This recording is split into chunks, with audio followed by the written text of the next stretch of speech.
अस्सलाम वालेकुम, मैं हूं शाहजेब खानजादा। नई हुकूमत को आए सिर्फ 5 महीने हुए हैं, मगर खुद हुकूमत ही मुल्क में आईनी ब्रेकडाउन के खदशात का इजहार कर रही है और इसकी जिम्मेदारी सुप्रीम कोर्ट पर डाल रही है, जिसने 11-2 की अक्सरियत से पीटीआई को पार्लिमानी जमात और मखसूस नशिस्तों का हकदार करार देकर हुकूमत की 2/3 अक्सरियत खत्म कर दी है। मखसूस नशिस्तों के फैसले के बाद से हुकूमती रहनुमा सुप्रीम कोर्ट पर न सिर्फ बराह रास्त तनकीद कर रहे हैं, बल्कि अब धमकियों पर उतर आए हैं और सुप्रीम कोर्ट के जजेस पर इल्ज़ाम आयद कर रहे हैं कि वो इमरान खान को वापस लाना चाहते हैं। अक्टूबर-नवंबर में 8 फरवरी के इंतखाबी नताइज के खिलाफ सुप्रीम कोर्ट से फैसला आ सकता है और आज इंतहाई संगीन इल्ज़ामात मरियम नवाज ने लगाए हैं। और इस सूरत हाल में पीटीआई मुसलसल ये दावा कर रही थी कि हुकूमत और इलेक्शन कमीशन सुप्रीम कोर्ट के मखसूस नशिस्तों के फैसले पर अमल करने का इरादा नहीं रखते हैं, लेकिन आज इलेक्शन कमीशन से इस मामले पर बड़ी खबर सामने आ गई है। मगर इसके बावजूद सवाल उठ रहा है कि इलेक्शन कमीशन सुप्रीम कोर्ट के फैसले पर फौरी और मिनोअन अमल करेगा या नहीं करेगा।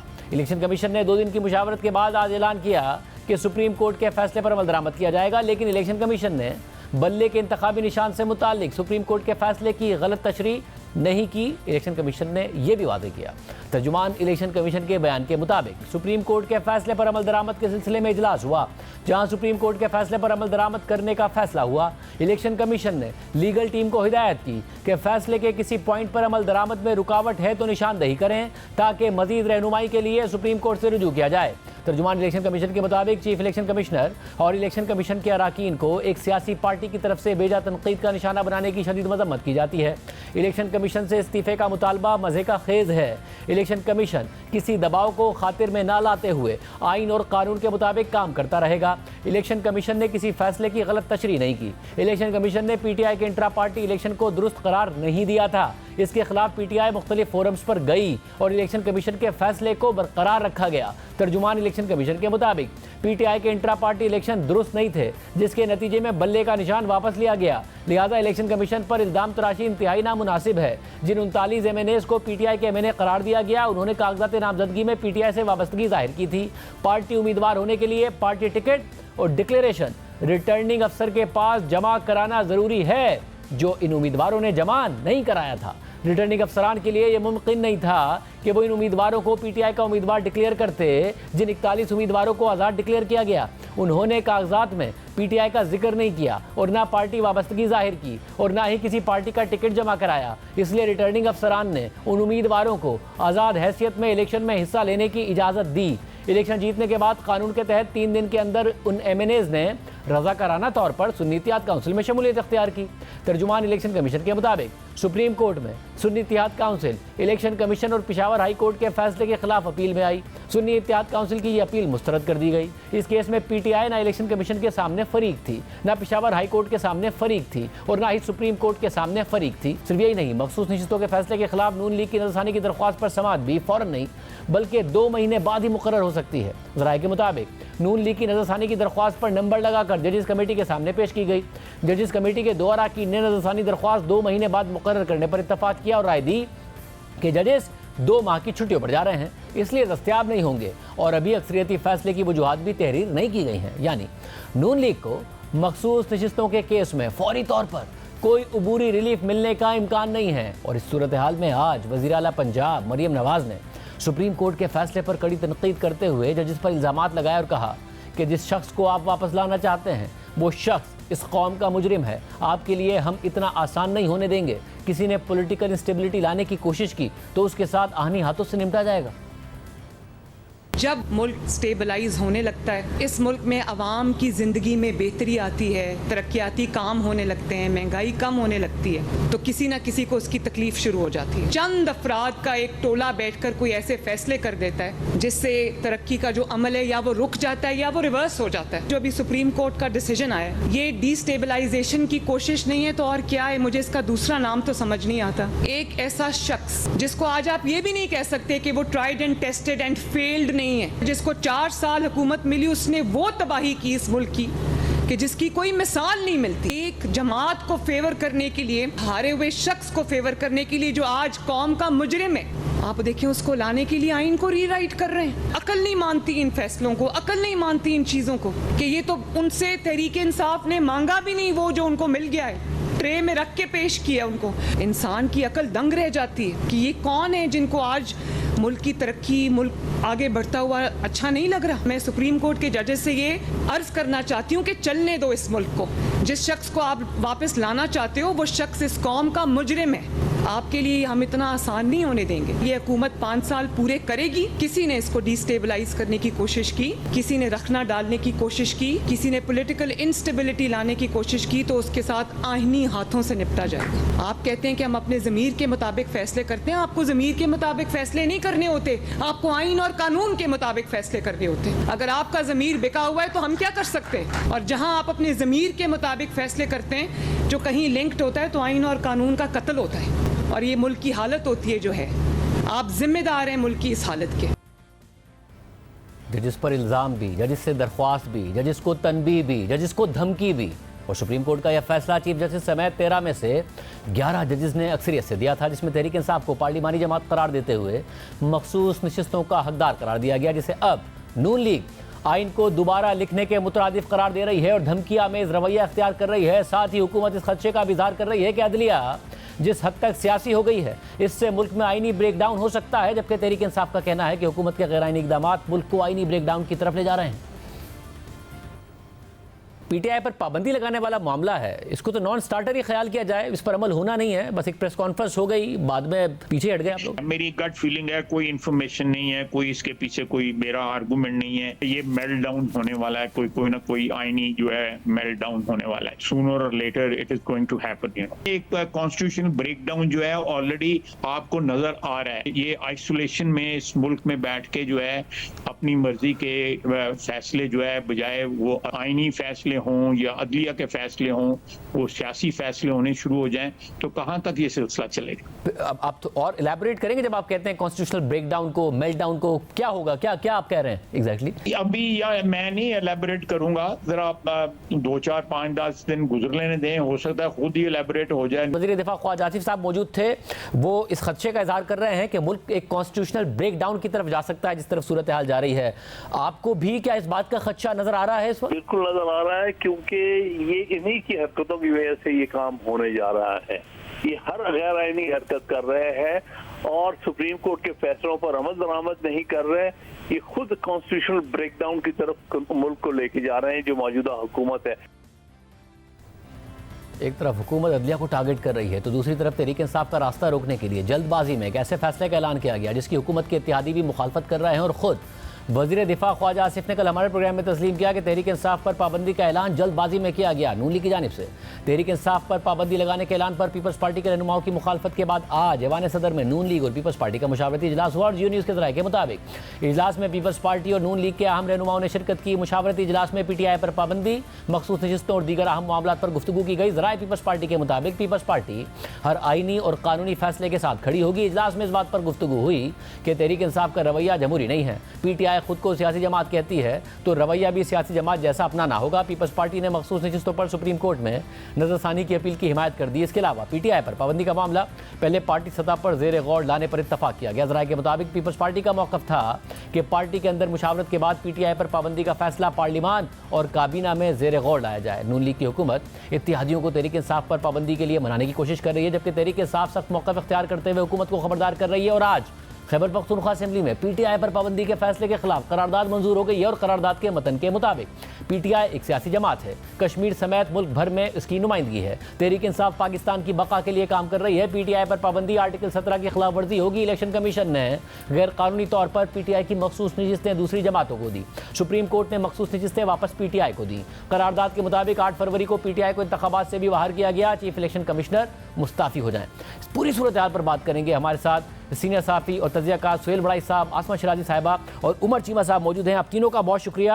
आसमा शराजी साहिबा, ज़ाहिर सूरत हाल 2-3 दिन में यकसर बदल गई है और अब सूरत हाल ये है कि मरियम नवाज़ साहिबा जो जब से वज़ीर आला बनी, ऐसा लग रहा था वो अपनी कारकर्दगी पर ज़्यादा फोकस कर रही हैं, सियासी मामलात में पर गुफ्तगू नहीं कर रही हैं, मगर वो जजिस पर शदीद तनकीद करती हैं। और एक ही तकरीर में जजिस पर तनकीद भी, जजिस से दरख्वास्त भी, उन्हें तनबीह भी, उन्हें धमकी भी।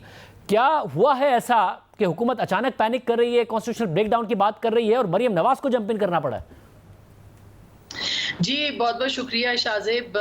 मेरा ख़्याल है कि हुकूमत पैनिक नहीं कर रही, बल्कि एक बाकायदा एक सोची-समझी स्कीम के तहत एक रेज़िस्टेंस मूड में जो है वो आ रही है। और अगर आप देखें, उस दिन भी हम बात कर रहे थे कि 2 ग्रुप्स जो हैं, वो 2 इदारों के साथ जुड़ गए हैं और वो प्रॉक्सीज़ बन गए हैं, इसी तरह से जो सियासी ग्रुप्स हैं। तो अब एक ग्रुप जो है ज़ाहिर है कि वो ये चाहता है कि पॉलिटिकल लोग जो हैं वो आगे आएँ और वो आगे आके ऑनरशिप लें इन सारी चीज़ों की, क्योंकि इस वक्त अगर इस्टेब्लिशमेंट को देखा जाए तो वो बिल्कुल फोर फ्रंट पे पाकिस्तान तहरीके इंसाफ की तमाम जो बंदूकें हैं उनके सामने वो खड़ी है। तो एक तरह से दबाव भी पाकिस्तान मुस्लिम लीग नवाज के ऊपर बेतहाशा है कि वो इस पूरी सूरत हाल को ऑन करें और एक पॉलिटिकल नैरेटिव बनाने की कोशिश करें। मेरा ख्याल है ये एक बहुत ही एक सोची समझी मनसूबाबंदी है जो कि PMLN की तरफ से की गई है, और इसमें ना शहबाज शरीफ साहब आगे आए हैं, ना फिलहाल मियां नवाज शरीफ आगे आए हैं। लगता है ऐसे है कि मरियम नवाज को जो है वो सामने किया गया है या वो खुद सामने आई हैं, और अब वो अपना एक नैरेटिव जो कि एंटी जुडिशरी नैरेटिव होगा।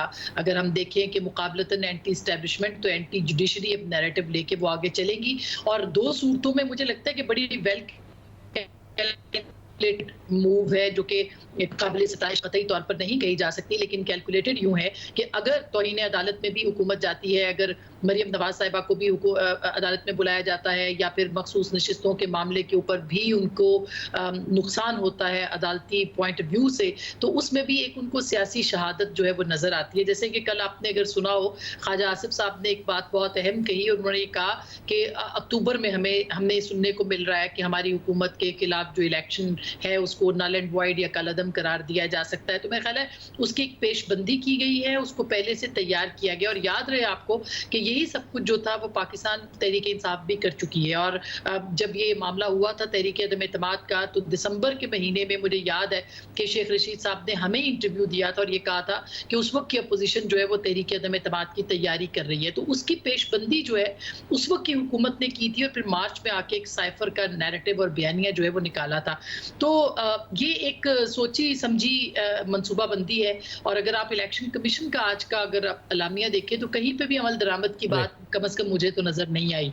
उसकी वजह ये है कि 41 नशिस्तों की वो बात कर रहे हैं। इसका मतलब ये है कि टोटल अगर 86 है या उससे थोड़ी सी ऊपर है, तो वो 41 को तो उसमें से आप माइनस कर दीजिए, उसके बाद ही जो नशिस्तें बनती हैं तो वो देंगे, यानी अमल दरामद नहीं होगा। और जो रियासती इदारों के अंदर से भी वाइब्स आ रही हैं और हुकूमती इदारों की भी, वो यही है कि अमल दरामद को हम मुमकिन नहीं बनाएंगे और हर आखिरी हद तक मुज़ाहमत करेंगे। तो ये मुज़ाहमत अगर किसी एक्सीडेंट की सूरत निकलती है शाज़ेब, तो मुझे डर है और ये मुझे खदशा है इस बात का कि मौजूदा हुकूमत जो है वो पूरी तरह से प्रिपेयर्ड है इस मामले के लिए कि अगर कोई एक्सीडेंट इसके इख्तिताम पे होता है तो। उमर चीमा साहब, आप क्या देख रहे हैं? क्या अंदर की मालूमात हैं? कोई मेथड आपको नज़र आता है? वज़ीर दिफा बात का आगाज़ करते हैं, अचानक मरियम नवाज साहिबा आती हैं, इंतहाई सख्त तकरीर जिसमें जजेस के हवाले से धमकी आमेज़ रवैया, फिर हुकूमत ज़ाहिर इशारा भी दे रही है। हालांकि इलेक्शन कमीशन की आज प्रेस रिलीज आ गई, मगर अस्मा शराजी साहिबा कह रही हैं कि सुप्रीम कोर्ट के फैसले पर मिनो अमल हो जाए, ये मुश्किल ही नज़र आ रहा है। कि कहाँ मामला जा रहा है? देखें शाहजेब, असल में ये है कि गवर्नमेंट को अपनी एक सियासी मौत नज़र आ रही है कि दिन ब दिन उनका एक डिक्लाइन या डिमाइज की तरफ वो जा रहे हैं कि, और वो एक तरह से कोशिश कर रहे हैं कि अगर मुज़ाहमत के ज़रिए हम जिंदगी हासिल कर सकते हैं तो हमें वो करनी चाहिए। और उनके पास उनके अगर कॉन्टेक्स्ट में या पर्सपेक्टिव में देखें तो उनके पास बहुत ही अब लिमिटेड ऑप्शन रह गए हैं। और ये जो साथ चम गोइयाँ आप कह लें या अफवाहें कह लें कि ये जो बातें चल रही होती हैं, जो ख्वाजा आसिफ ने बात की कि अक्टूबर के बाद कोई इलेक्शन के हवाले से कोई पिटीशंस टेकअप करेंगे, तो ये भी उन्हें एक खतरा नज़र आ रहा है। अगर ये सिर्फ मामला जो है ना मखसूस नशिस्तों तक ख़त्म हो जाता तो फिर तो गवर्नमेंट का कोई ऐसा कोई सर्वाइवल को इंश्योर हो सकता था कि ऐसा नहीं था कि जिसमें हुकूमत ही चली रहे। लेकिन उनको ये लगता है कि हमने किसी जगह पर एक कोई अपना इनके हमने एक हदबंदी करनी है कि इससे आगे चीज़ें ना चलें, तो उसके लिए वो एक तरह से पेशबंदी कर रहे हैं। अब एक तरफ तो वो एस्टेब्लिशमेंट का एक पॉलिटिकल फेस भी है, और दूसरा अगर आप देखें तो वो सिर्फ एस्टेब्लिशमेंट के लिए ही नहीं कर रहे, उनका एक अपना जो सर्वाइवल है वो ही खतरे में है, तो वो अपने सर्वाइवल के लिए भी कर रहे हैं। और ये इस टाइम जो इमरान खान है, यानी कि इमरान खान के हवाले से हम सारे बात करते हैं और हमें उन पर जुल्म भी काफ़ी नज़र आते हैं, लेकिन मसला ये है कि वो भी आर्मी चीफ के अलावा किसी से बात नहीं करना चाहते। वो सियासी लोगों को जब हम बात करते हैं, क्या वो किसी सियासतदान को इतना मोतबर तसव्वुर कर सकते हैं कि तसव्वुर करते हैं कि उनके साथ बात हो? वो सबकी नफ़ी अपने आप को समझते हैं कि ये रहेंगे या मैं रहूँगा। तो उस सारे अमल में सूरत-ए-हाल जो है वो बड़ी पेचीदा हो गई है। ये जो इलेक्शन कमीशन की भी बात हो रही थी, इलेक्शन कमीशन ने बेसिकली आज बातों ही बातों में, यानी कि जो उन्होंने अपनी एक इन हाउस कार्रवाई है उसको पब्लिक कर दिया है। बातों ही बातों में उन्होंने पूछा जी कि हम तो अमल करना चाहते हैं, लेकिन हमें ज़रा बताएं, और हम अपने जो लीगल एक्सपर्ट्स हैं उनको कह रहे हैं जी कि कौन कौन से ऐसे मसाइल हैं कि जिधर हमें अदालत से रहनुमाई लेनी चाहिए। इन नॉर्मल सर्कमस्टांसेस जो उनके सवालात हैं वो तो बड़े जेन्युइन हैं कि अगर कानून में लिखा हुआ है कि अगर किसी आदमी की कोई पार्टी ने टिकट जारी नहीं किया तो जो पीटीआई के साथ एफिलिएशन तो काफ़ी नहीं होगी, यानी कि उसमें तो एफिलिएशन, एक हल्के में बहुत सारे लोग हैं जो पीटीआई से वाबस्ता होंगे, तो हर बंदा तो उधर नहीं जा सकता ना।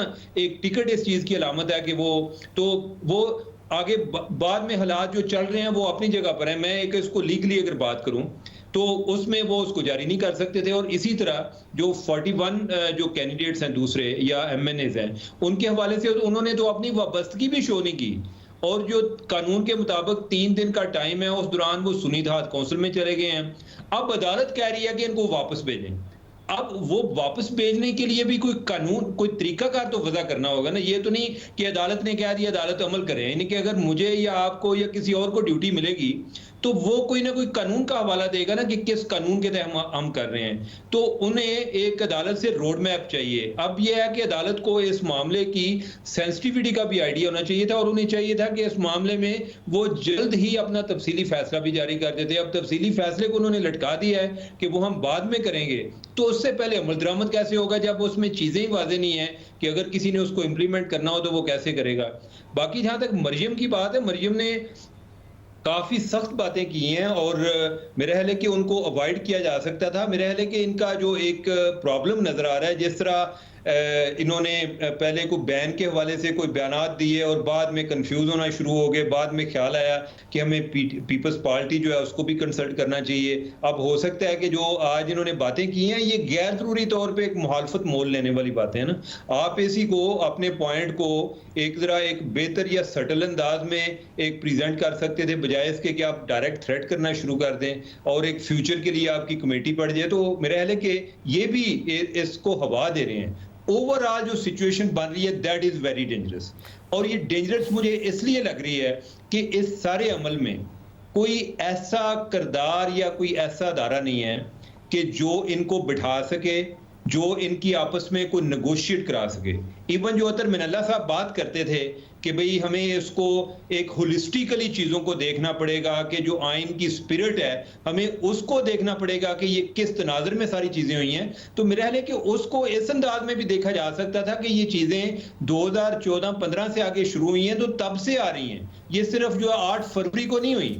तो पहले से, या फिर तो अदालत ये रोल अडॉप्ट कर लेती कि जिसमें इन पार्टीज को कहते कि आपस में मुज़ाकरात कर लें। जब अगर आप नहीं कर सकते तो जो भी फैसला आना था हर सूरत में कोई ना कोई मुतराज़े होने था, या पीटीआई को इतराज़ होना था या जो हुकूमत है उसको इतराज़ होना था। भाई साहब, आज एक ज़ाहिर अचानक हुकूमत ने कॉन्स्टिट्यूशनल ब्रेकडाउन की बातें करना शुरू कर दी। अक्टूबर नवंबर में अदलिया की तरफ से अपनी हुकूमत के खात्मे की पेशगोइयाँ शुरू कर दी, और फिर आज अचानक मरियम नवाज साहिबा ने बराह रास्त जजेस पर तनकीद और बहुत ही सख्त अल्फाज का इस्तेमाल, धमकी आमेज़ अल्फाज का इस्तेमाल, आपके ख्याल में कैलकुलेटेड मूव है या डेस्परेट मूव है? मैं तो इसे डेस्परेट मूव ही कहूँगा, और मैं ये समझता हूँ कि चाहे वो हमारी इस्टेब्लिशमेंट हो, चाहे कोलिशन गवर्नमेंट हो, देखिए इनकी लिमिट उस वक़्त ख़त्म हो गई जब ये सुप्रीम कोर्ट का फ़ैसला आ गया। सुप्रीम कोर्ट के पहले फैसले से पहले ये अपने दलाइल देते, लोगों को कायल करते, ये सारा कुछ करते। तो प्रॉब्लम ये है कि आपके कॉन्स्टिट्यूशन में या दुनिया भर के जितने भी आइन हैं उन सब में जब सुप्रीम कोर्ट चूँकि सबसे सुप्रीम बॉडी है, उसका जब फैसला आ जाता है तो फिर चूँ चरां की गुंजाइश नहीं होती।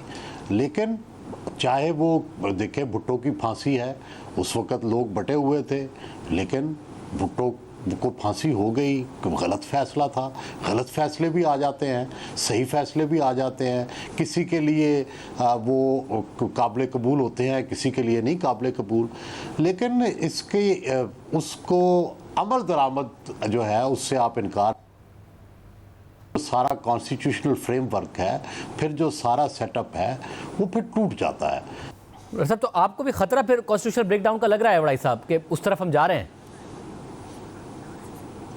जी, मुझे तो कोई सानिया होता नज़र आ रहा है। वो सानिया क्या होगा, किस शक्ल में होगा, ये तो मुझे नहीं अंदाज़ा। लेकिन जब ज़ाहिर है शाहज़ेब साहब लड़ाई होती है तो ये तो नहीं पता होता कि मेरा मुक्का उसकी आंख में लगेगा या उसके दिल पे जाके लगेगा, या उसका जो मुक्का है वो मुझे कहाँ लगेगा।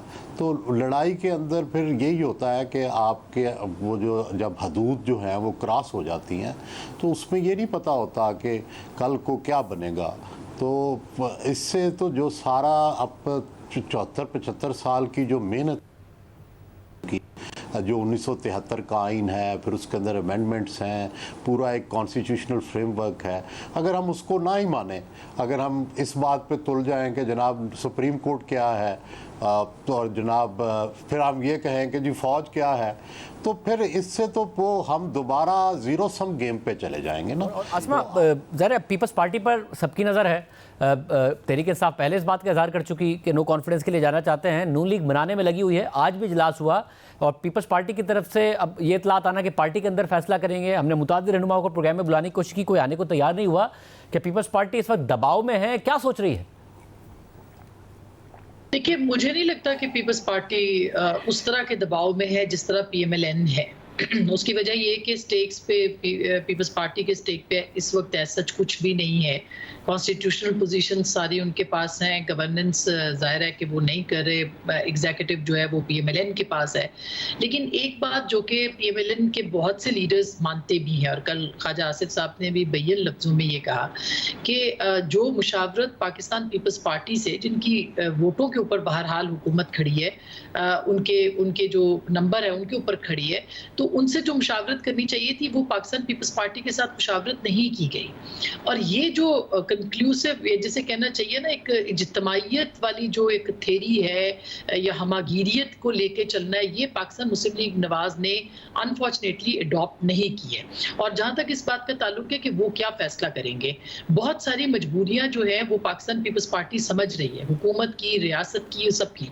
लेकिन एक पॉपुलर वेव भी है और हर जमात अपनी पॉपुलैरिटी और अपने वोट बैंक को भी संभालने की कोशिश कर रही है। अनफॉर्चुनेटली इन दोनों जमातों ने अपने वोट बैंक को बहुत ज्यादा जो है लूज किया है। लेकिन पीपल्स पार्टी कोशिश में है कि उनका वो जो एक वोट बैंक है उसको भी तकवीयत मिले और वो कोई गैर आईनी काम ना करें, वो कोई गैर जमहूरी काम ना करें।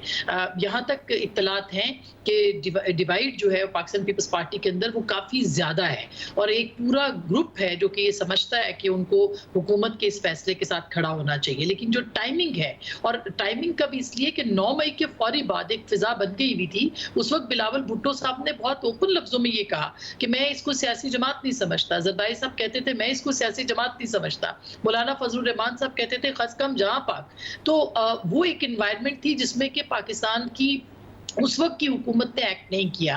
और अब जबकि वो कहा जाता है ना कि देर से याद आने वाला मुक्का अपने मुंह पे मारना चाहिए, अब जबकि हालात बहुत कंट्रोल से बाहर निकल गए हैं, जुडिशरी और ज्यादा जो है वो डिवाइड हो गई, बल्कि डिवाइड नहीं हो गई, वो ज्यादा PTI की तरफ जो है वो हो गई है। एक पॉपुलर वेव है, एक ऐसी वेव है जिसमें कि जज, जर्नैल, जर्नलिस्ट जो है वो सोशल मीडिया के प्रेशर में है। और आप तस्लीम करें या ना करें, आइन की पासदारी जो है बिल्कुल ये बहुत आइडियल बात है। एक बहुत मसालियत पसंदी के साथ हम ये बात करते हैं कि जी पाकिस्तान के अंदर एक मुत्तफिका आइन है। मैं बिल्कुल एग्री करती हूँ वड़ायत साहब के साथ, लेकिन इस मुत्तफिका आइन के ऊपर अमल दरामद करना सारी इकाइयों का फर्ज है। वो सिर्फ एक इकाई का फर्ज नहीं रह गया इस मुल्क के अंदर कि सियासी जमातें जो है बशमूल तहरीक इंसाफ के वो सिर्फ उसके ऊपर तस्लीम करें, उसके ऊपर सरे तस्लीम खम करें। ये पाकिस्तान की सारी इकाइयों को करना है और ये कॉन्स्टिट्यूशन जो है अदलिया को भी उसी तरह से उसकी पासदारी करनी है जिस तरह से पाकिस्तान की फौज को करनी है, और जिस तरह से पाकिस्तान की फौज को करनी है उनको भी करनी है।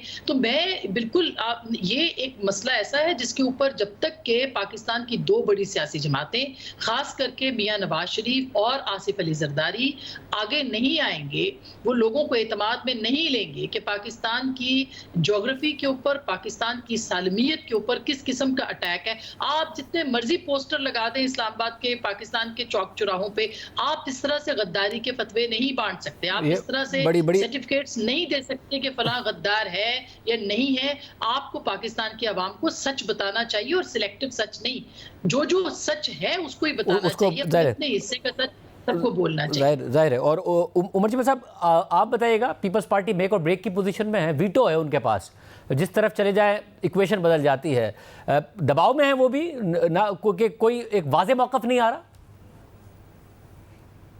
देखें, एक तो ये है कि पीपल्स पार्टी को इतना फ्री एजेंट तो नहीं है कि वो कॉन्स्टिट्यूशनल पोजीशन संभालने के बाद उन पर प्रेशर नहीं आया। बेसिकली तो ये सारा एक अरेंजमेंट है कि जिसके तहत उन्होंने जो एक अपनी ख्वाहिश का इजहार किया और वो चीज़ें उनको मिल गई। गवर्नेंस वो कर नहीं रहे, लेकिन डेफिनेटली वो एक जो है बराबर के स्टेक होल्डर हैं। और जब आप स्टेक होल्डर होते हैं तो वो ये नहीं होता कि आपके पास जो है कोई आईनी ओहदे आगे तो आपने कहना है कि जिधर कोई जो मुंह पर कालक मलने की नौबत आएगी तो वो नून लीग ही सिर्फ होगी, यानी कि उसमें इनको साथ खड़ा होना पड़ेगा। जो मेरी इंफॉर्मेशन है, जब इनिशियली जो इन्होंने किया है उस टाइम तो इन्होंने एतमाद में नहीं लिया। उस दौरान बिलावल भुट्टो अमेरिका में थे और उन्होंने कहा जी कि हम इसको कंडेम करते हैं, यानी कि हम इसको यानी कि हम ये हमारी ये पोजीशन नहीं है। लेकिन ओवरऑल पीपल्स पार्टी को मुझे कोई ऐसा लगता नहीं है। एक होता है ना कि जैसे कोई वो ख्याली तौर पर इस चीज़ के बड़े खिलाफ हों, जिस तरह ये आसमा ने बात की कि बिलावल भुट्टो भी पहले कोई इस तरह की स्टेटमेंट दे चुके हैं, आसिफ जरदारी साहब भी स्टेटमेंट दे चुके हैं, तो कोई ऐसा मसला नहीं है। मुझे ये लगता है कि जो चीज़ें इनकी जो बजट के दौरान चीज़ें इन्होंने कोई मुआहदा अपना जो इनके था पावर शेयरिंग का, उस पर अमल दरामद में कोई चीज़ें रुक गई, मरियम नवाज ने कोऑपरेट नहीं किया, उन चीज़ों को वो अपना रीएश्योर करा लेंगे। और बाकी जो भी गद्दारी ये जो पार्टी को बैन करने के हवाले से है उस पर वो साथ चलेंगे। बाय द वे, उनको अभी तक जो गद्दारी के केस चलाने वाले मामला है ना, उस पर इतना एतराज़ नहीं है कि जो आइन की गद्दारी, आइन से गद्दारी के हवाले से जो इमरान खान या आरफ अलवी या कासिम सूरी पे बात आती है उस पर उन्हें एतराज़ नहीं है। बैन पर एक ज़रा उनको उस मामले में वो ज़रा बैन चल रहे हैं। तो मुझे लगता है कि कोई ऐसा नहीं होगा कि कोई इतनी स्ट्रांग पोजीशन में जाएंगे। आइडियली नून लीग को ये कर लेना चाहिए था, अगर आपके इत्तेहादी ही आपके साथ ना हो, बेशक आप इवन उनकी सपोर्ट के बगैर, मैं एक हाइपोथेटिकली बात कर रहा हूं कि आप जो है ये पाबंदी लगा लेते, फिर भी आपको चाहिए था कि पॉलिटिकली या ऑप्टिक्स के हवाले से कि आपके जो इत्तेहादी हैं वो तो आपके साथ हो। ये ना हो कि आप एक सोलो फ्लाइट ले रहे हो, ये पॉलिटिकली भी आपको इसका फायदा नहीं है। तो इन्हें ये करना चाहिए था जो वो अभी बाद में कर रहे हैं, लेकिन मेरे ख्याल हो जाएगा। कोई ऐसा मुझे कोई बहुत बड़ा इसमें कोई डेडलॉक नजर नहीं आ रहा। राय साहब, पीपल्स पार्टी की तरफ से कोई खतरा आपको लगता है हुकूमत को नहीं है? क्योंकि हुकूमत कॉन्स्टिट्यूशनल क्राइसिस की सारी बातें कर रही है, मगर फिर मरियम नवाज हो, ख्वाजा आसिफ साहब हो, ये भी कह रहे हैं 5 साल पूरे करेंगे। 5 साल पीपल्स पार्टी के बगैर तो पूरे नहीं कर सकते। नहीं, देखें, मैं इस थीसिस से इत्तेफाक नहीं करता कि जरदारी साहब को या पीपल्स पार्टी को एतमाद पे नहीं लिया गया। मेरा ये ख्याल है कि दोनों को जो है नून लीग की क़यादत को और जरदारी साहब को, दोनों को बताया गया है। और मुझे मुस्लिम लीग नून के सोर्सेज से ये पता चला है कि जो मरी में मीटिंग हो रही थी उसके एजेंडे पे ये बिल्कुल नहीं था बैन वाली बात, और सारी मीटिंग में ये बात भी नहीं हुई। और उस मीटिंग के ख़त्म होने के कुछ थोड़ी देर के बाद ही ये अता तारड़ साहब ने ये प्रेस कॉन्फ्रेंस की जिसमें उन्होंने बैन की बात की। और कहा यह जाता है कि इससे पहले आसिफ जरदारी साहब से भी बात हुई, और ज़ाहिर है अता तारड़ साहब ने भी ये कन्वे किया, और शायद शहबाज शरीफ साहब तो कम अज़ कम उन्होंने क्लियरेंस ली। लेकिन मेरी राय में ये नवाज़ शरीफ साहब से भी इसकी ज़रूर क्लियरेंस ली गई होगी, लेकिन इस पर कोई वाइड रेंज मुज़ाकरात नहीं हुए। यूँ समझिए कि ये कहा गया कि ये फ़ैसला जो है आपको ये इसकी सपोर्ट करना होगी, हम ये फ़ैसला कर रहे हैं। तो इसलिए मुझे नहीं लगता कि कोई पीपल्स पार्टी को इस पर कोई मेजर कोई शिकायत होगी या वो अलग होगी, ये हो सकता है कि वो अपनी शराइत, अपनी सियासत के तहत उसको किस तरीके से यूज़ करते हैं, वो ज़ाहिर है वो यूज़ करेंगे, उनका हक है, नून का भी हक है। तो अब इसको कैसे डिफेंड करेंगे, किस तरह से जस्टिफाई करेंगे, इसके लिए मेरा ख्याल है वो ग्राउंड बना रहे हैं। लेकिन मैं बिल्कुल इत्तफाक करता हूँ इनसे कि उन्हें कोई फ़ी नफ्स से ही इस इकदाम से कोई शिकायत नहीं है। बहुत शुक्रिया। पैनलिस्ट की राय आपने सुनी। दूसरी जानिब आज सुप्रीम कोर्ट में एडहॉक जजेस की तैनाती के लिए चीफ जस्टिस काजी फाइसा की सरबराही में जुडिशल कमीशन का इजलास हुआ, जिसकी तफसीलात के मुताबिक 1 साल के लिए जस्टिस मजहर आलम मियां खैल और जस्टिस सरदार तारिक मसूद को एडहॉक जज तैनात करने की मंजूरी दे दी गई है। जस्टिस मजहर आलम मियां खैल का नाम 6-3 की अक्सरियत से मंजूर किया गया, जबकि जस्टिस सरदार तारिक मसूद के नाम पर जस्टिस मुनीब अख्तर के अलावा जुडिशल कमीशन के तमाम अराकीन ने इत्तफाक कर लिया। जस्टिस मुनीब अख्तर की जानिब से जस्टिस मजहर आलम मियां खैल के नाम की भी मुखालफत की गई। जस्टिस मंसूर अली शाह और जस्टिस याया आफरीदी ने भी जस्टिस मजहर आलम मियां खैल के नाम की मुखालफत की। दोनों जजेस का मौक़िफ़ था कि जस्टिस मजहर आलम मियां खैल एडहॉक जज बनने से इनकार कर चुके हैं। वाज़ेह रहे कि चीफ जस्टिस काजी फाइसा ने सुप्रीम कोर्ट में मुकदमात का बोझ कम करने के लिए 3 साल के लिए एडहॉक जजेस तैनात करने के लिए सुप्रीम कोर्ट के 4 साबिक जजेस के नाम तजवीज़ किए थे, जिनमें से 2 जजेस यानी जस्टिस मुशीर आलम और जस्टिस मकबूल बाकिर ने मुआदरत कर ली थी। जबकि आज जुडिशल कमीशन के इजलास से पहले खबर सामने आई कि जस्टिस मजहर आलम मियां खैल ने भी एडहॉक जज बनने से मुआदरत कर ली है, मगर जुडिशल कमीशन ने 1 साल की मुद्दत के लिए जस्टिस सरदार तारिक मसूद के साथ साथ जस्टिस मजहर आलम मियां खैल के नाम की भी मंजूरी दे दी है। जुडिशल कमीशन के रुकन अख्तर हुसैन ने जियो न्यूज़ के प्रोग्राम नया पाकिस्तान में मेज़बान शहजाद इकबाल से बात करते हुए आज होने वाले जुडिशल कमीशन के इजलास की तफसीलात बताई।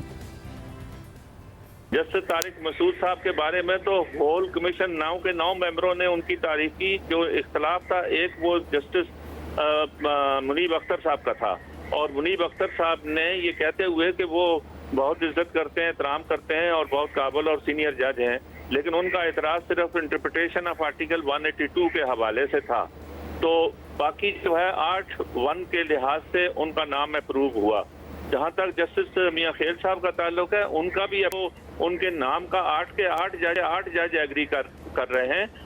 लेकिन जब ये मसला आया कि उन्होंने पहले कंसेंट दी थी और आज एक व्हाट्सएप के जरिए से उन्होंने कहा कि जो पॉलिटिकल कंट्रोवर्सी जितनी चल रही हैं उन कंट्रोवर्सीज के अंदर वो नहीं पढ़ना चाहते, तो उस पर कमीशन के मेंबरों ने कहा कि ये उनका क्लियरली हाफ हार्टेडली इसका बयान है, तो हम उनके नाम को अप्रूव करते हैं। उनसे दोबारा चीफ जस्टिस साहब बात करते हैं, अगर वो ज्वाइन करना चाहते हैं तो हम उनका नाम अप्रूव करते हैं। अप्रूवल तो 8 के 8 जजों ने उनके नाम की दी। तहरीक इंसाफ एडहॉक जजिस की तैनाती की सख्ती से मुखालफत कर रही है और उसे चीफ जस्टिस काजी फाइसा की जानिब से अपनी अददी बढ़तरी बढ़ाने की कोशिश करार दे रही है। कौमी असम्बली में अपोजिशन लीडर उमर अयूब ने जुडिशल कमीशन के इजलास से पहले जुडिशल कमीशन के अराकीन को इस मामले पर बाकायदा ख़त लिखकर एडहॉक जजिस तैनात करने की मुखालफत की थी और तहरीक इंसाफ की जानिब से खदशे का इज़हार किया गया था और यह भी कहा गया था कि चीफ जस्टिस काजी फाइसा अक्टूबर 2024 में रिटायर होने जा रहे हैं। इस अरसे में गर्मियों की छुट्टियां भी शामिल हैं, जिसमें रूटीन का ज़्यादातर काम नहीं हो पाएगा। इसलिए मौजूदा चीफ जस्टिस के दौर में एडहॉक जजेस की तैनाती से मुकदमात के बोझ पर कोई खास फर्क नहीं पड़ेगा, जबकि बड़ी तादाद में और 3 साल के लिए एडहॉक जजेस की तैनाती नए आने वाले चीफ जस्टिस के दौर पर भी असर डालेगी। इसलिए बेहतर होगा कि सुप्रीम कोर्ट में मुकदमात के बोझ के मामले को आने वाले चीफ जस्टिस के लिए छोड़ दिया जाए। प्राइम ब्रेक शामिल करते हैं। एक और अहम खबर है, अहम डेवलपमेंट है, आपके सामने रखेंगे ब्रेक के बाद।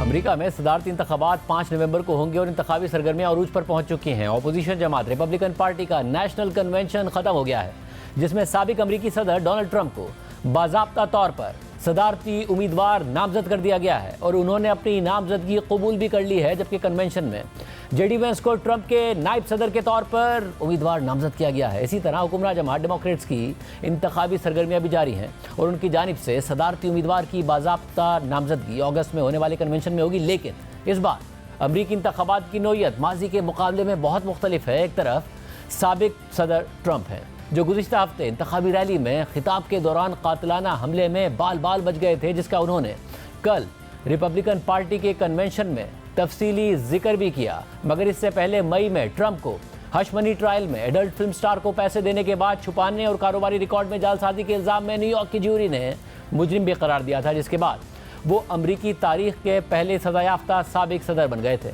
और इस सिलसिले में 11 जुलाई को उन्हें बाकायदा सज़ा सुनाई जानी थी। मगर अमरीकी सुप्रीम कोर्ट के 1 जुलाई के फैसले के बाद फिलहाल ये मामला सितंबर तक टल गया है और अमरीकी कानून के मुताबिक सजा याफ्ता शख्स सदारती इंतखाब लड़ सकता है। दूसरी जानिब उनके मद्दे मुकाबिल डेमोक्रेट उम्मीदवार और मौजूदा अमरीकी सदर जो बाइडेन, जो अपनी खराब सेहत और जायद उम्री की वजह से मुसलसल खबरों में हैं और अब उन्हें कोरोना वायरस होने की तस्दीक हो गई है, जिसके बाद उनकी सियासी सरगर्मियां महदूद हो गई हैं और अब उनकी नामजदगी पर तहफ़्फ़ुज़ात भी शिद्दत इख्तियार कर रहे हैं। उनसे अपनी नामजदगी वापस लेने और ट्रंप के मुकाबले में किसी और को डेमोक्रेट पार्टी का उम्मीदवार, सदारती उम्मीदवार नामजद होने देने का मुतालबा जोर पकड़ रहा है।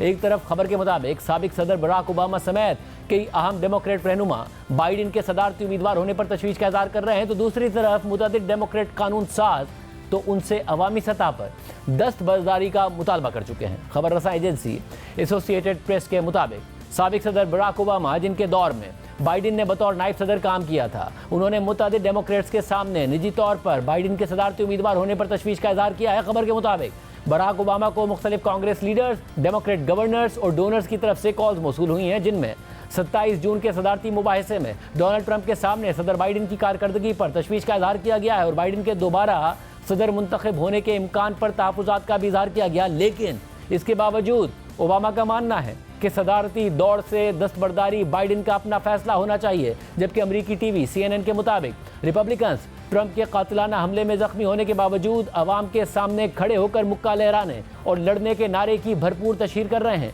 लेकिन इसके मुकाबले में अमरीकी सदर जो बाइडेन कोरोना की वजह से अपनी इंतखाबी मुहिम छोड़कर घर बैठ गए हैं।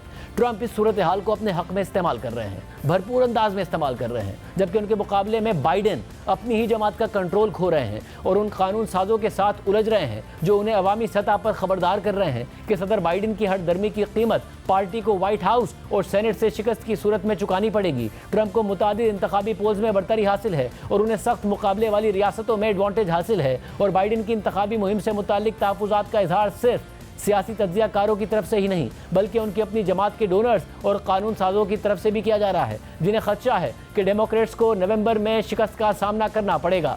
CNN के मुताबिक बाइडेन की डेमोक्रेट्स के सदारती उम्मीदवार के तौर पर नामजदगी मजीद कमजोर दिखाई दे रही है। गुज़िश्ता रोज़ डेमोक्रेट्स की जानिब से अमरीकी सेनेट के उम्मीदवार एडम शिफ, जो अमरीकी ऐवान नुमाइंदगान की साबिक स्पीकर नैन्सी पेलोसी से काफ़ी करीब हैं, उन्होंने अपने बयान में सदर बाइडेन से दस्तबरदारी की दरख्वास्त की है। जबकि ज़राए के मुताबिक नैन्सी पेलोसी ने सदर बाइडेन से फ़ोन पर बात करते हुए उन्हें कहा कि पोल्स के मुताबिक वो ट्रंप को शिकस्त नहीं दे पाएंगे और अगर बाइडेन इसी तरह दूसरी बार सदारती इलेक्शन लड़ेंगे तो डेमोक्रेट्स के नवंबर में जीतने के इम्कानात मुतासिर होंगे। मगर सदर बाइडेन ने दिफाई अंदाज अपनाते हुए इनकार कर दिया और कहा कि उन्होंने भी ऐसे पोल्स देखे हैं जिनमें उनकी जीत के इशारे मिलते हैं। इसी तरह ज़राए के मुताबिक नैन्सी पेलोसी ने एक मौके पर सदर बाइडेन के पुराने मुशीर माइक डोनेरल को कहा कि आप लाइन पर आएँ ताकि डेटा पर बात हो। CNN के मुताबिक ये 27 जून के तबाहकुन सदारती मुबाहिसे के बाद दूसरा मौका है जब सदर बाइडेन और नैन्सी पेलोसी के दरमियान बातचीत मंजर-ए-आम पर आई है। व्हाइट हाउस के तर्जुमान ने इस गुफ्तगू के हवाले से बात करने से इनकार कर दिया, जबकि नैन्सी पेलोसी के तर्जुमान के मुताबिक पेलोसी जुम्मे से कैलिफोर्निया में हैं और उन्होंने सदर बाइडेन से कोई बात नहीं की है। जबकि इस हवाले से अमरीकी अखबार वॉशिंगटन पोस्ट के मुताबिक गुज़िश्ता महीने ट्रंप के साथ होने वाले सदारती मुबाहिसे में बाइडेन की खराब कारकर्दगी के बाद डेमोक्रेट्स में पैनिक की सूरत हाल पैदा हो गई थी, जिसके बाद इस सियासी बहरान के हल के लिए नैन्सी पेलोसी व्हाइट हाउस और नाराज डेमोक्रेट अहदेदारों के दरमियान पसे पर्दा राब्तों में अहम किरदार अदा कर रही हैं। वॉशिंगटन पोस्ट के मुताबिक इस सिलसिले में 3 डेमोक्रेट उम्मीदवारों ने बताया है कि नैन्सी पेलोसी ने कुछ हाउस डेमोक्रेट्स को यकीन दिलाया है कि बाइडेन को सदारती दौड़ से बाहर होने के लिए कायल किया जा सकता है। इस हवाले से नैन्सी पेलोसी के तर्जुमान से मौक़िफ़ जानने की कोशिश की गई तो उन्होंने इस पर बात करने से इनकार कर दिया, जबकि बाइडेन की इंतखाबी मुहिम के अहदेदारों ने सदारती इलेक्शन में बाइडेन की तब्दीली से मुताल्लिक खबरों की तरदीद की है। इससे पहले नैन्सी पेलोसी ने 10 जुलाई को अमरीकी टीवी को इंटरव्यू देते हुए कहा था कि यह फैसला सदर बाइडेन ने करना है कि वो इलेक्शन में हिस्सा लेंगे या नहीं लेंगे। हम सब जल्द फैसला करने के लिए उनकी हौसला अफजाई कर रहे हैं क्योंकि हमारे पास वक्त बहुत कम है। और यह बात नैन्सी पेलोसी ने उस वक्त कही जब सदर बाइडेन पहले ही अपने फैसले का ऐलान कर चुके थे कि वो सदारती इंतखाब लड़ेंगे। It's up to the president to decide if he is going to run. We're all encouraging him to make that decision because time is running short. I think, overwhelming support of the caucus. It's not for me to say. I'm not the head of the caucus anymore. But he's beloved. He is respected, and people want him to make that decision. Not me. He has said he has made the decision. He has said firmly this week he is going to run. Do you want him to run? I want him to do whatever he decides to do. इसके अलावा 27 जून के सदारती मुबाहिसे के बाद कई Democrat रहनुमा Biden से दस्तबरदारी का मुतालबा कर रहे हैं। अमरीकी मैगजीन फोर्ब्स के मुताबिक अब तक अमरीकी कांग्रेस के 20 से ज़ायद डेमोक्रेट अरकान ने अवामी सतह पर सदर बाइडेन से 2024 के सदारती इलेक्शन से दस्तबरदार होने का मुतालबा किया है, जिनमें 2 अहम सेनेटर्स भी शामिल हैं।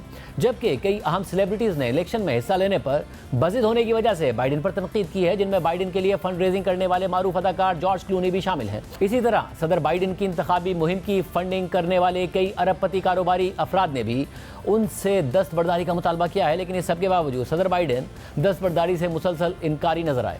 मगर उनके एक हालिया इंटरव्यू में उनका रवैया पहले से ज़रा मुख्तलिफ था। सदर बाइडेन ने अपने एक इंटरव्यू में कहा कि अगर कुछ तिब्बी मसाइल दरपेश हों तो देखेंगे। डॉक्टर ने तिब्बी मसले का कहा तो सदारती दौड़ से दस्तबरदार हो सकता हूँ। Is there anything that you would look to, you personally, not anybody else, not other pundits, not even perhaps family members, that you would look to say, if I see that, I will reevaluate? If there had some medical condition that emerged, if the doctors came to me and said, you got this problem, that problem. इसी तरह अमरीकी media पर चलने वाली reports के मुताबिक अब सदर बाइडेन दस्तबरदारी से मुताल्लिक बात करने के लिए नरम रवैया दिखा रहे हैं और दस्तबरदारी के लिए राजी हो सकते हैं, और हो सकता है कि जल्द उन्हें इस सिलसिले में कायल कर लिया जाए। और दूसरी जानिब बाइडेन के मद्दे मुकाबिल डोनाल्ड ट्रंप को उनकी जमात ने बाकायदा तौर पर सदारती उम्मीदवार नामजद कर दिया है, और कल रात 4 रोज़ा रिपब्लिकन नेशनल कन्वेंशन के अख्तिताम पर ट्रंप ने अपनी नामजदगी कबूल की। और इस दौरान उन्होंने गुज़िश्ता हफ्ते होने वाले कातिलाना हमले के बाद पहली दफ़ा खिताब भी किया। खिताब के दौरान ट्रंप ने अपने ऊपर होने वाले हमले की तफसीलात ड्रामाई अंदाज में बयान की और उनके सपोर्टर्स जज्बाती होकर रोते नजर आए।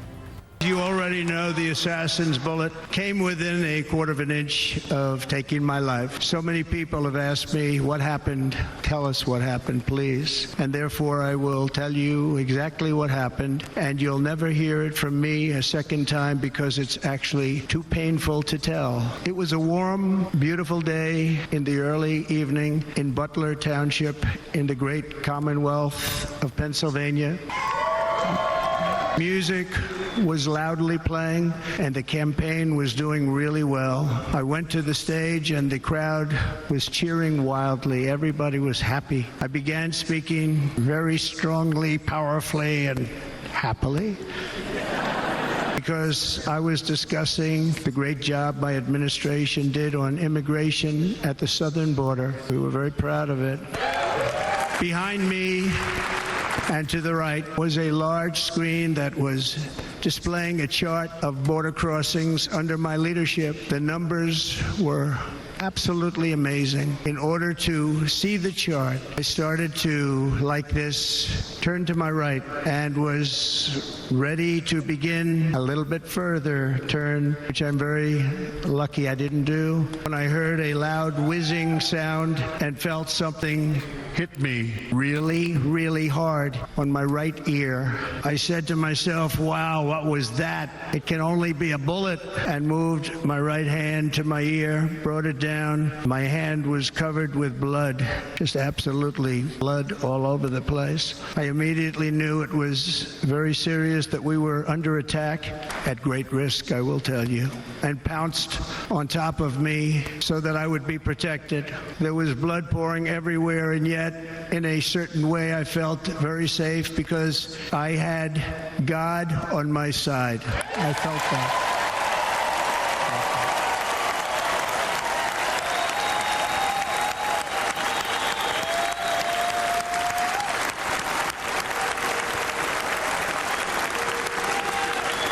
The amazing thing is that prior to the shot, if I had not moved my head at that very last instant, the assassin's bullet would have perfectly hit its mark, and I would not be here tonight. We would not be together. I'm not supposed to be here tonight. Not supposed to be here. Yes, you are. Yes, you are. Yeah.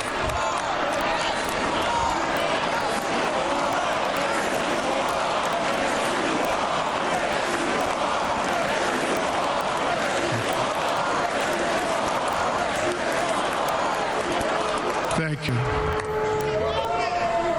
But I'm not. And I'll tell you, I stand before you in this arena only by the grace of Almighty God.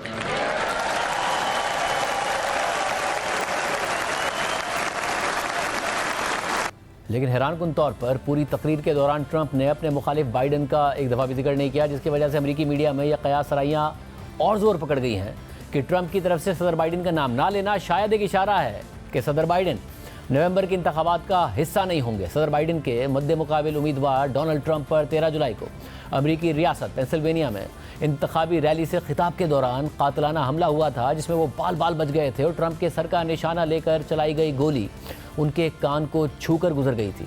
कान पर चोट लगने के बाद उन्हें फौरी तौर पर security Hisar में लेकर महफूज मकाम पर मुंतकिल कर दिया गया था और हमलावर 20 साल थॉमस क्रुक्स सिक्योरिटी दारों की जवाबी फायरिंग में मौके पर ही मारा गया था, जबकि हमले में रैली के शुरा में से एक शख्स हलाक और 2 जख्मी भी हो गए थे। मीडिया के मुताबिक हमलावर ने करीबी बिल्डिंग की छत से रैली पर फायरिंग की थी, मगर सवाल उठ रहा है कि सख्त सिक्योरिटी के बावजूद हमलावर ट्रंप के इतना करीब कैसे पहुंचा। इस हवाले से तफ्तीश जारी है, जबकि CNN की रिपोर्ट के मुताबिक हमलावर थॉमस क्रुक्स ने ट्रंप पर हमले से पहले माजी में होने वाले इसी तरह के हमलों की मालूमात के लिए ऑनलाइन सर्च किया था, जबकि उसने इंटरनेट पर धमाका खेज मवाद बनाने के लिए भी मुतादिद वेबसाइट्स विजिट किए थे।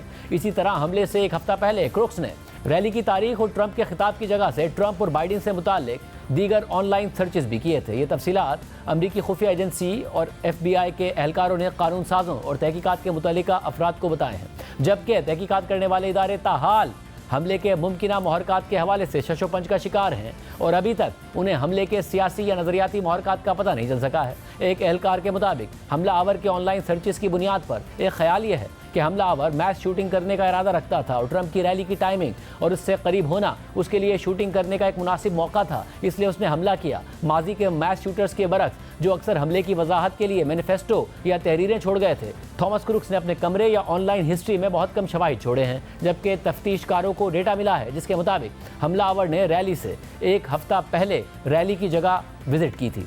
रैली वाली सुबह उसने रैली की जगह का दोबारा दौरा किया और तकरीबन 1 घंटे तक वहां रहा और उसके बाद वो वापस अपने घर चला गया।